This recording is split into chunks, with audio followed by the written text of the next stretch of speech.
یہ بات ذرا اچھی طرح سمجھ لیجئے کہ یہ آخرت سے جو لوگ منکر ہیں اس کا کیا یہ چین کیا ہے، قرآن کا آرگومنٹ اصل میں کیا ہے، لائن آف آرگومنٹ۔ قرآن کا آرگومنٹ یہ ہے کہ جس شخص کی فطرت ابھی سلیم ہے، اس کے اندر ایک اخلاقی حس ہوتی ہے، وہ جانتا ہے کہ یہ اچھائی ہے، یہ برائی ہے۔ اگر اچھائی اور برائی کی تمیز انسان کے اندر موجود ہے تو اس سے لازماً نتیجہ نکلے گا آخرت کا تصور۔ اچھائی کا اچھا بدلہ ملنا چاہیے، برائی کا برا ملنا چاہیے۔ گندم از گندم برویت جو سے جو، جو کہ اس دنیا میں ہمیں نظر نہیں آتی، یہاں برعکس ہو رہا ہے اکثر و بیشتر۔ بہت ہم نے زور مارا، کسی قاتل کو سزا دینا چاہتے ہیں، اسے پھانسی پہ چڑھا دیا۔ فرض کیجئے کہ قاتل جو ہے وہ تو بوڑھا تھا اور قتل کیا اس نے جوان آدمی کو، وہ جوان آدمی کی بیوی جوان بیوہ ہوئی ہے، اس کے چھوٹے چھوٹے بچے جو ہے یتیم ہو گئے ہیں۔ یہ جو تھا 70 برس کا، یہ تو کھا پی چکا، سب کچھ زندگی گزار چکا۔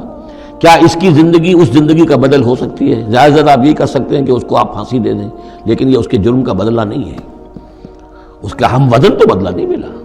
اس کو کیا نقصان ہوا؟ بوڑھا تھا، ویسے بھی جلدی مرنے والا تھا، اور یہ جوان آدمی تھا، اس کے بچے جو ہیں یتیم ہوئے، کہاں کہاں اس کے اثرات پہنچیں گے۔ پھر یہ کہ ایسے شخص کا بھی پھانسی چڑھنا بھی تو وہ آسان کام نہیں ہے، جرم ثابت ہو، گواہی ملے، وکلا بھی ہار جائیں، رشوتیں بھی نہ چلتی ہوں، تب کہیں جا کر پھانسی ہوگی اس کو۔ لیکن پھانسی بھی ہوگی تو کیا اس کے جرم کے ہم وزن سزا مل سکتی ہے؟ ناممکن۔ تو کوئی اور عالم ہونا چاہیے اور اس عالم میں بھرپور بدلہ ملے۔ یہ ہے اب جس کے اندر یہ احساس ہوگا، پھر وہ کچھ نہ کچھ سوچے گا، غور کرے گا، کوئی بات اس سے کوئی شخص کہتا ہے تو اس کو توجہ سے سنے گا۔ جس کے دل میں یہ نہیں ہے، استغنا ہے، کسی خیر اور شر کے تصور سے وہ بالکل اپنے آپ کو آزاد کر چکا، آخرت کا کوئی خوف نہیں۔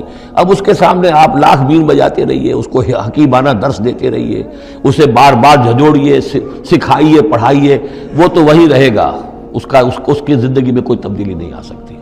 وہ بات ہے جو کہی گئی ہے فالذین لا یؤمنون بالآخرۃ، جو لوگ آخرت پر ایمان نہیں رکھتے، منکرۃ، ان کے قلوبہم منکرۃ، ان کے دل جو ہے وہ منکر ہو جاتے ہیں، وہ دل جو ہے ان کے اندر قبول حق کی صلاحیت نہیں رہتی، وہم مستکبرون، اور ان میں تکبر اور گھمنڈ پیدا ہو جاتا ہے۔